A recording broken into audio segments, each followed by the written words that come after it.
నమస్తే. దేశవ్యాప్తంగా బాసర ట్రిపుల్ ఐటీకి ఎంత మంచి పేరుందో మనకు తెలుసు. 2008లో అది తెలంగాణలో ఏర్పాటైంది. అప్పటి నుంచి వేలాది మంది విద్యార్థులు అక్కడ చదువుకుని ఉన్నతమైనటువంటి స్థాయిలో స్థిరపడ్డారు. అటువంటి మహోన్నతమైనటువంటి విద్యా ఆలయంలో అసాంఘిక కార్యకలాపాలు జరుగుతున్నాయి. ఇది చాలా సిగ్గుచేటు అని చెప్పాలి. ఎందుకనంటే అంత పెద్ద క్యాంపస్లో గంజాయి విచ్చలవిడిగా వినియోగిస్తున్నారు విద్యార్థులు. చాలా బాధాకరమైనటువంటి అంశంగా ఇది మనం చూడాలి. దాదాపు ప్రతిరోజు విద్యార్థుల సెక్యూరిటీ కోసం, అలాగే అక్కడ చుట్టుపక్కల ఏం జరుగుతుంది దాన్ని మానిటరింగ్ చేయడానికి ప్రభుత్వం 150 మంది పోలీసులను ప్రత్యేకంగా కేటాయించింది. ఇట్లాంటి సందర్భంలో విద్యార్థులు ఉండేటువంటి హాస్టల్స్ ఏవైతే ఉన్నాయో అక్కడ విచ్చలవిడిగా గంజాయి, అలాగే మద్యం, ఇక దానికైతే అసలు చెప్పక్కర్లా. ప్రత్యేకంగా ప్రతిరోజు కళాశాల క్యాంపస్ సంబంధించినటువంటి హాస్టల్ రూమ్స్లో పార్టీలు. అంటే ఒక విద్యార్థి అందులో చదువుతూ హాస్టల్లో ఉంటే ఆ విద్యార్థి కోసం 2-3 ఫ్రెండ్స్ రావటం, వారంతా పార్టీ అరేంజ్ చేసుకోవడం, ఆ క్యాంపస్లో నానా హడావిడి క్రియేట్ చేయటం. ఇప్పుడు ఇదే జరుగుతుంది అక్కడ. గత 2 ఏళ్ల క్రితం అదే క్యాంపస్లో అనేక మంది విద్యార్థులు గంజాయి, అలాగే మత్తు పదార్థాలు సేవిస్తూ అడ్డంగా దొరికిపోయారు. ఆ సమయంలోనే అక్కడ ఉన్నటువంటి సెక్యూరిటీని మరింత పెంచింది ప్రభుత్వం.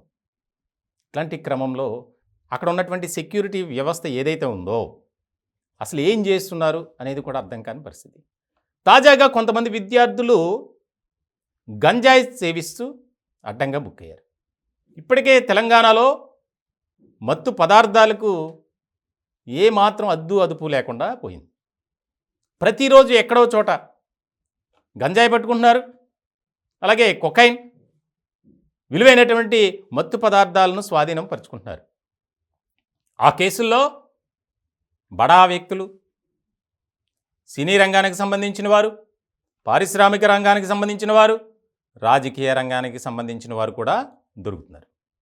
ఇట్లాంటి క్రమంలో విద్యాలయాలలో కూడా ఈ రకమైనటువంటి పరిస్థితిపై ముఖ్యమంత్రి రేవంత్ రెడ్డి గారు ఆగ్రహాన్ని వ్యక్తం చేస్తున్నారు. దీనికి సంబంధించి అసలు ఎక్కడి నుంచి విద్యార్థులకు గంజాయి వస్తుంది అనే దాని మీద ఫోకస్ పెట్టమన్నారు. ముఖ్యంగా ప్రాథమిక విచారణలో తేలినటువంటి అంశం ఏంటంటే ఆ బాసర ఏదైతే ట్రిపుల్ ఐటీ ఉందో మహారాష్ట్రకు చాలా బార్డర్లో ఉంటుంది. అంటే దాదాపు 10 కిలోమీటర్ల ప్రయాణం చేస్తే మహారాష్ట్రకు వెళ్ళిపోవచ్చు.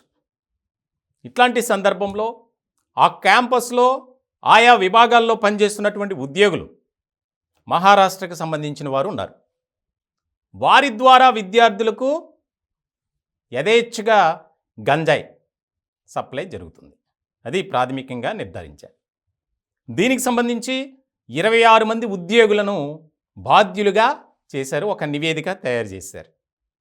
అలాగే ఎవరైతే గంజాయి వినియోగిస్తున్నారో వారి తల్లిదండ్రులకు కూడా సమాచారం ఇచ్చారు. గతంలో జరిగినాయి, వరుసగా గంజాయి పట్టుకున్నారు. అయినా కూడా అక్కడ ఉన్నటువంటి పోలీసులకు కానీ దానికి సంబంధించినటువంటి అధికారులు ఎవరైతే ఉన్నారో వారు కనీసం అప్రమత్తమై చర్యలు తీసుకుందాం, లేకపోతే ఒక రకమైనటువంటి నిఘా పెడదాం అనేది లేదు. ఎవరైతే హాస్టల్ సూపర్వైజర్ ఉంటారో, హాస్టల్ వార్డెన్లు ఉంటారు, నైట్ సెక్యూరిటీ ఉంటారు, అలాగే లా అండ్ ఆర్డర్ పోలీస్ కూడా అక్కడ ఉంటారు. అయినా కూడా ఎలాంటి నిఘా లేదు. కేవలం నిఘా వైఫల్యం వల్లే విద్యార్థులు రెచ్చిపోతున్నారు, గంజాయి సేవిస్తున్నారు, అసాంఘిక కార్యకలాపాలన్నీ సాగుతున్నాయి. ముఖ్యంగా ప్రతిరోజు నైట్ అయితే అక్కడ మందు పార్టీలేనంట. అక్కడ ఉన్నటువంటి సెక్యూరిటీకి 100-200 ఇస్తే వారిని లోపలికి అనుమతిస్తున్నారు. ఇంత ఘోరమైనటువంటి పరిస్థితి చూడండి. దీనికి సంబంధించి ఒక ప్రత్యేకమైనటువంటి కమిటీని ముఖ్యమంత్రి రేవంత్ రెడ్డి గారు నియమించారు. ప్రధానంగా బాసర ట్రిపుల్ ఐటీలో అసలు ఏం జరుగుతుంది, ఎందుకు ఈ రకమైనటువంటి పునరావృతం అవుతున్నాయి. గతంలో చూసాం, బాసర ట్రిపుల్ ఐటీలో ఉన్నటువంటి విద్యార్థులు ఆ విద్యపై భారం ఎక్కువైపోయి ఆత్మహత్యలు చేసుకున్నారు ఆయా రకాల కారణాలతో. దానికి సంబంధించి ఒక కమిటీ వేశారు.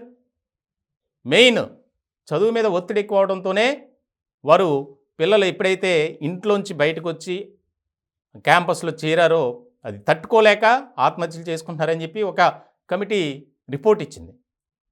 ఇప్పుడు తాజాగా ఈ మత్తు పదార్థాలు, అలాగే మద్యం పార్టీలు, ఇష్టం వచ్చినట్టు ఎవరైతే బయట వారు ఉంటారో క్యాంపస్లోకి వచ్చేయటం, దానికి సంబంధించి పూర్తి స్థాయిలో నివేదిక ఇవ్వాలి, బాధ్యులపై చర్యలు తీసుకోవాలి అని ఉన్నత స్థాయి కమిటీని వేసింది కాంగ్రెస్ సర్కార్.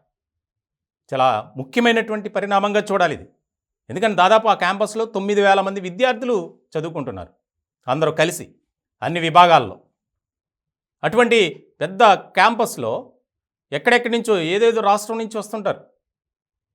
ఇటువంటివి జరిగితే తల్లిదండ్రులు భయం, అలాగే విద్యార్థుల జీవితం సర్వనాశనం అయిపోతుంది.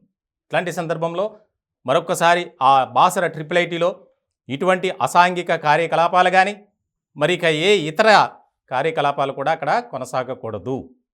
దానికి సంబంధించి ఆ బాసర ట్రిపుల్ ఐటీలో ఉన్నటువంటి ముఖ్యంగా అధికారులను కూడా మార్చే ఆలోచనలో ముఖ్యమంత్రి రేవంత్ రెడ్డి గారు ఉన్నట్లు తెలుస్తుంది.